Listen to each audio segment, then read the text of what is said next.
तो अभी तक हमने देख लिया है नेहमाया का जो यरूशलेम का मॉडल था, उनके गेट्स और पॉलस की मिनिस्ट्री और दानियल का स्वप्न। मैं आपको इन सब का एक सार बताऊंगा। तो जैसा कि हमने देखा, दानियल ने अपने स्वप्न में 4 बीस्ट को देखा था, 4 पशुओं को देखा था। पहला था सिंह के समान, दूसरा आप देख सकते हैं भालू के समान, तीसरा चीते के समान और चौथा ड्रैगन के समान। इन सब की कुछ कुछ विशेषताएं थी। सिंह बहुत ही ज़्यादा खूंखार था, भालू के मुंह में 3 रिब्स थी यानी कि पसलियाँ, और जो चीता था उसके कई सिर थे, और जो ड्रैगन था उसके 10 सींग थे। ये सब एक सिंबॉलिक रिप्रेजेंटेशन है, यानी इन सभी स्वप्नों का, इन सभी दर्शनों का एक चिन्ह है जो परमेश्वर दानियल को बताना चाहता था।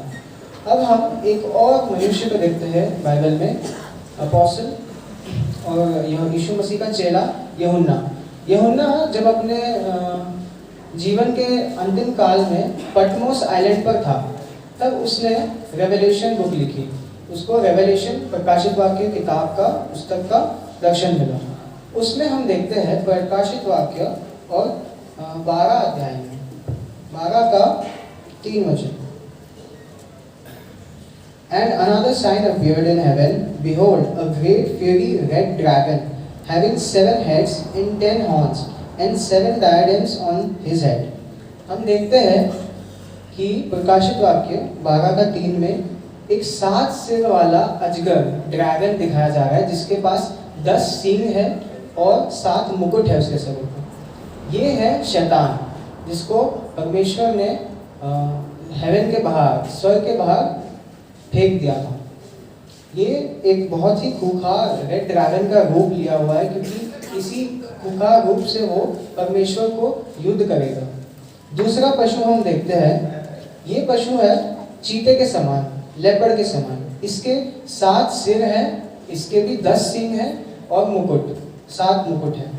ये पानी में से निकलता हुआ हम देखते हैं, प्रकाशित वाक्य 13 अध्याय में हम देखते हैं इसको। इसकी ये विशेषताएं होती है कि ये इन चारों पशुओं का, जो हमने दानियल की पुस्तक में या दानियल के दर्शन में हमने पाते हैं, इनका एक मिक्स है। कैसे? इसका एक सर जो है वो सिंह के समान है, और इसके जो पंजे हैं वो भालू के समान है। इसके कई सिर हैं, जैसे कि इस चीते के थे, और इसके पास भी 10 सींग हैं, जो कि ड्रैगन के पास थे दानियल के स्वप्न में। तो इसका ये एक प्रतिरूप है कि ये चारों पशु जो हमने दानियल के दर्शन में देखे, वो प्रकाशित वाक्य के इस पानी वाले पशु का एक प्रतिरूप है।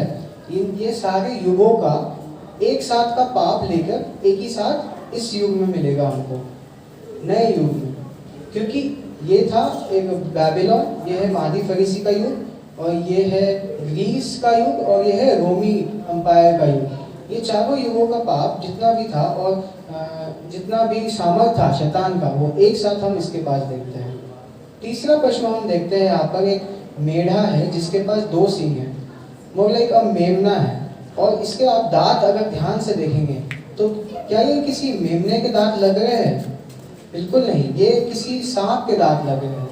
क्योंकि जो मेमना है ये यीशु मसीह को दिखाता है वचन के अनुसार, और शैतान कोशिश ये कर रहा है कि यीशु मसीह की जगह लेने के लिए एक एंटी क्राइस्ट, एक क्रिस्त विरोधी आए।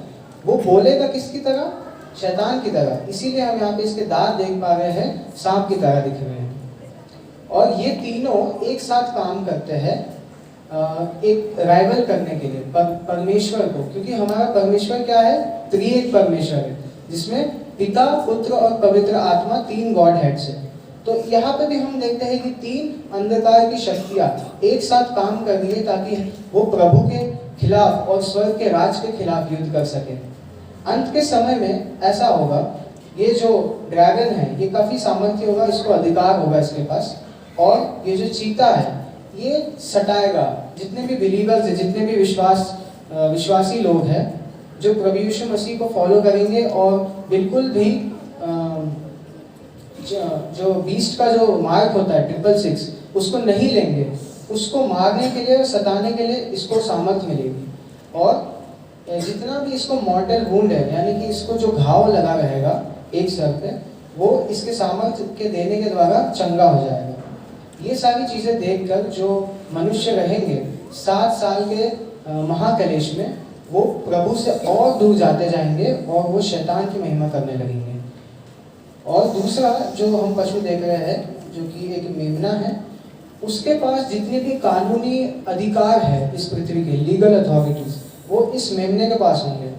वो शुरुआत में तो झूठ मूठ बोल के और धोखा देकर इजराइलियों का और जेरूसलम में जाके मंदिर में बैठ जाएगा, लेकिन फिर वो अपने आप को और डिमांड करेगा कि उसको आराधना मिले, उसको वर्शिप मिले। ये होगा एंटी क्राइस्ट का रूप।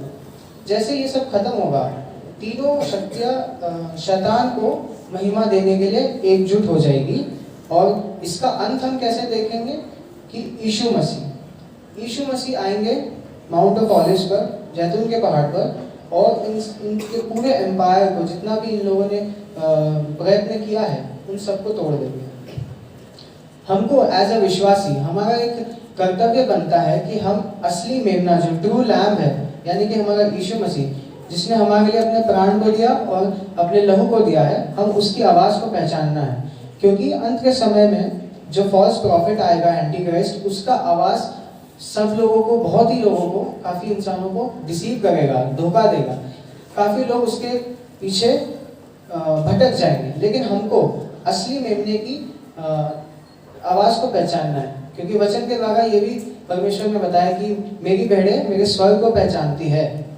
इसलिए हमको वचन में बढ़ना है, रोज रोज बाइबल पढ़नी है और परमेश्वर के साथ उद्धार का जीवन, उद्धार का एक्सपीरियंस, अनुभव को पाना है। धन्यवाद।